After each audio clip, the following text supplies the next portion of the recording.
Hey, how's it going, everyone? Welcome to another video. I'm your host, Wuguzed, and today we have another special video. Grab your cuppa, find a comfy seat, let's do this. The idea for this video came about when one of my friends told me that she wants to buy a new PC, but she has no idea what to look for. So today we're gonna have a look at two PC builds, one for gaming and live streaming for gamings, and another one that will be slightly more expensive for people who like to play games, but as well do content on YouTube. Couple of disclaimers before we go on. I will only be looking at Intel builds. If you do want to see an AMD build, leave a comment down below. I'll be happy to do it. Second, all the prices that we'll have a look at will be on Amazon America, and the prices will be at the time of the recording the video. Third, we won't be covering micro ATX and iATX. I will concentrate on ATX builds because they are the most affordable, and as well they are the easiest one to put together. Also, there will be about 20-25 bucks more for each of the builds because there will be a mini screwdriver that you can find easy on Amazon for about 10 bucks, 10-15 bucks, and thermal paste, which goes between the cooler and the CPU, and it's very important. Help keeps your CPU a lower temperature. Let's go look some parts on Amazon. Okay, so first thing first, we're looking for the motherboard. As I mentioned, this will be an Intel build. The latest motherboards for Intel that you can find off the shelves are the B760 and the Z790. Those are the latest one that came out from September last year until now, and they're still releasing a few. Main difference, B motherboards, you can only overclock the RAM, but you cannot overclock the CPU. With the Z motherboards, you can overclock both CPU and RAM. If you don't know what overclocking means, it means bring your PC parts onto higher clocks, basically faster. Now, let's have a look at some Z790. Let's see what Amazon have to offer. Okay, NZXT, ROG Maximum. Okay, since this will be a budget but good PC build, the only two brands that I can recommend are ASUS and MSI, because other than good products, also the softwares are nice and easy to understand.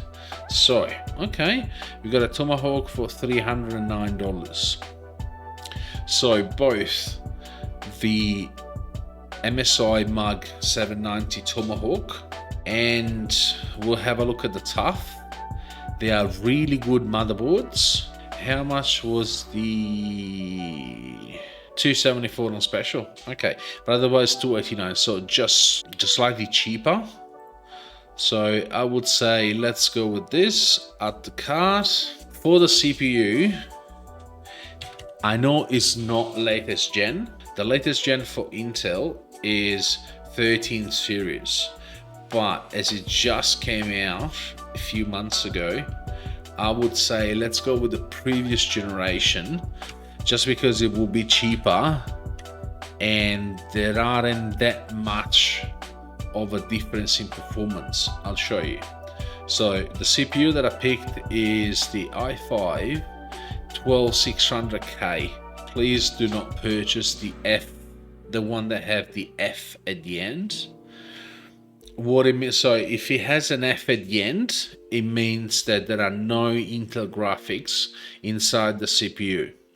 It seems like a very small thing, but let's say your PC doesn't start and your cable for the monitor is connected to your GPU.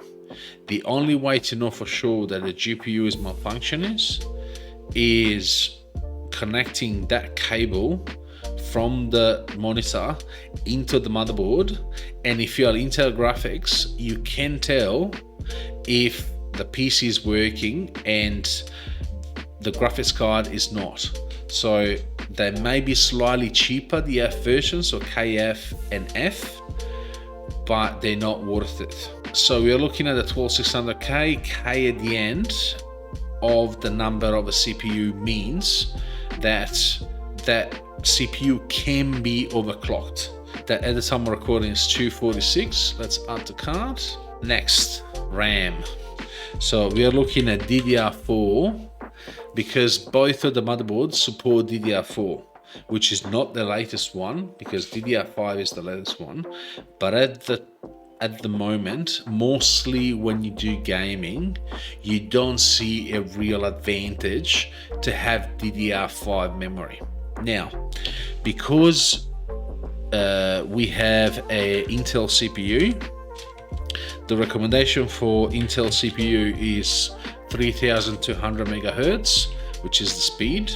And what I will recommend is 32 gigabytes, because 16, if you stream as well, 16 maybe not really enough to do 1080p.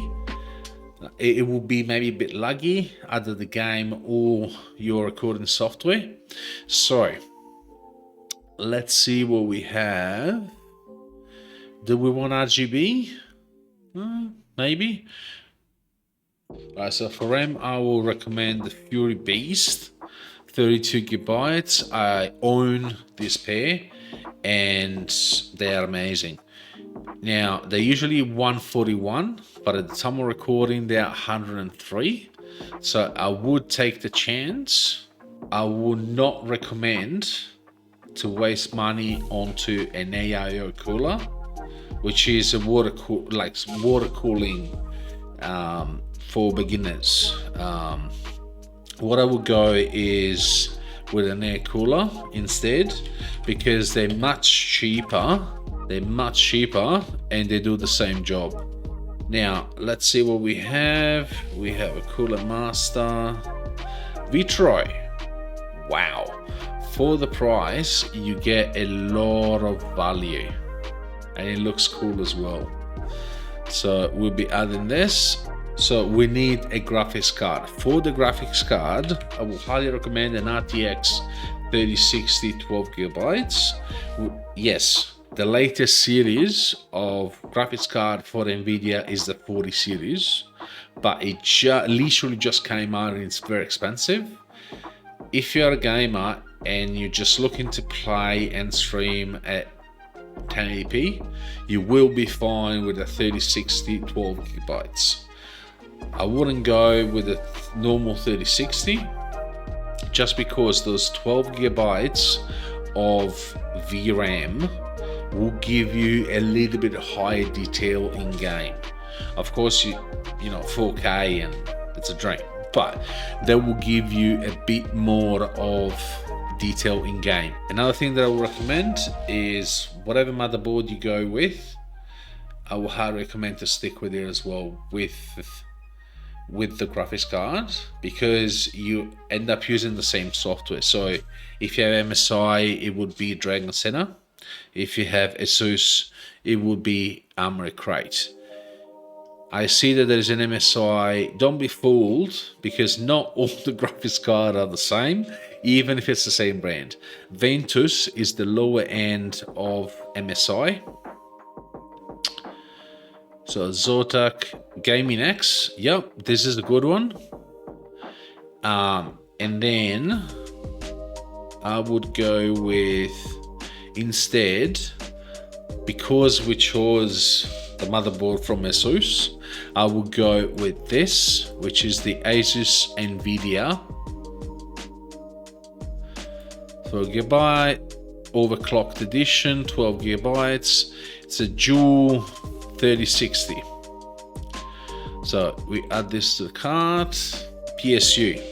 We do want a bit of upgradability. So you want a Minimal Gold Plus, fully modular, because of the quality of the components inside. If you see bronze or white, I will stay away from them.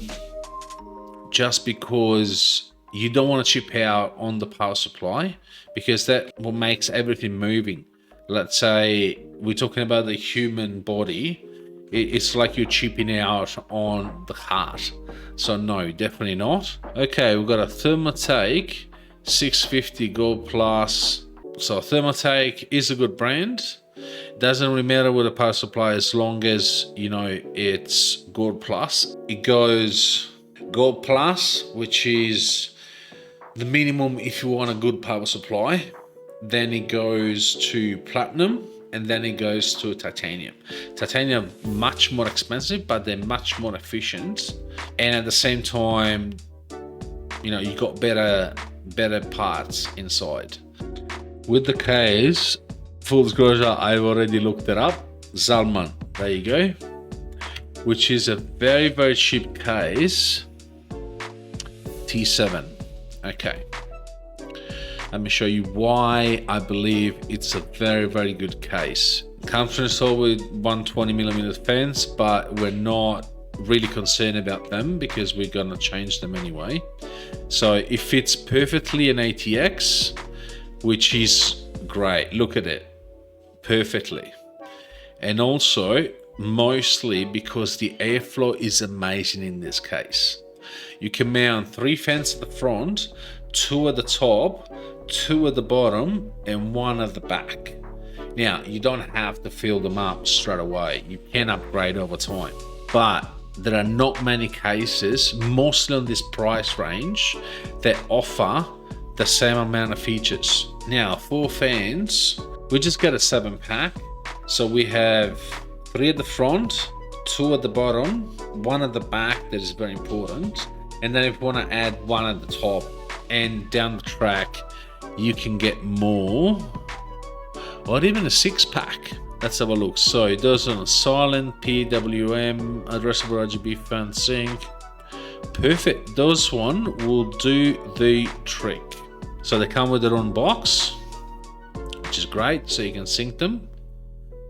And see how you have two plugs. One is for the fan and the other one is for the LED, which is the ARGB. PWM means that you can control the fan speed from the software that you have. In this case is Armoury Crate, and you can control the lights of the RGB through Aurora Sync, which is part of the Armoury Crate software. Last but not least, we have the M.2 NVMe, which is our storage. M.2 NVMe. Okay, that's good price. WD Black SN770 with the speeds up to 5,150 megabytes per second. Let's add the cart. But so the grand total is 1284.95. All right, let's do the content creator one. I have left the case, which is still a good case. Is not the best looking, but it's very functional and it's cheap. Same thing with the fans. If you want to upgrade them down the track, be my guest. But they work, and that's very, very easy to waste money into something that doesn't increase the performance of your PC, but just they look nice. So those 4 things will stay in the PC build, which is about $100, and that's basically the case and everything else that you need to build.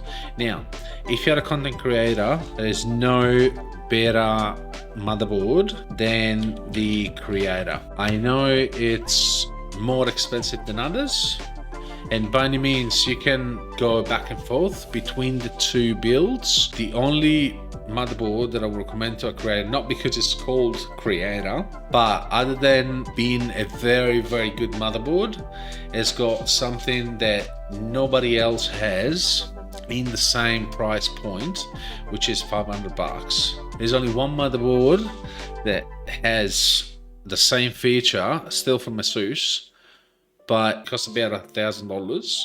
So let me go through it. Other than, you know, the usual features, back AIO, and we got 10 gigabytes Ethernet and 2.5 gigabyte Ethernet.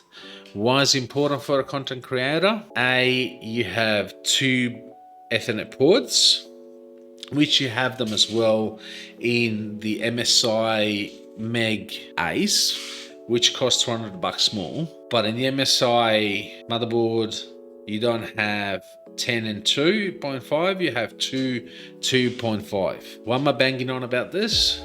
Because 10 gigabytes, it's for your PC when you are uploading content or you game. But the 2.5 gigabytes extra is crucial for a content creator because you can connect to a NAS. NAS is an external hard drive that can get the data through Ethernet, and the 2.5 gigabytes port is perfect for that. And then of course, you know, it's a very, very nice looking motherboard. It has its weirdness, like the display port, 2 display ports in. I'm not sure why but you know, with the CPU that I'm going to recommend, it will be the i9 12900K. I know that we are going last year, but look at the price of the 12900K. When you look up the next generation, which is the 1390, it goes to $595. The price yet doesn't justify the upgrade. If you have the budget, go for it. Otherwise, the 12900K is a great CPU. I know because I own it. With the RAM, we're going DDR5. You can see that they cost a fair bit more. So we're going to do 32 gigabytes with the option to upgrade along the way, or get two pairs. Now, $189 on special. Team Group T-Force Delta, which is the fastest RAM you can find. You don't really need that, but let's start the cut for now. Now, next bit, we're gonna have a look at the M.2 NVMe, which is your storage, your internal storage. Let's see the prices. Ooh, there's a gold one as well. Wow. All right, $99. It has even got the heatsink. You can remove it if you don't need it, but this is one of the fastest one that you can find. 7,500 megabytes per second. I know people will roast me in the comments, say, hey, you don't need that much speed. Who cares?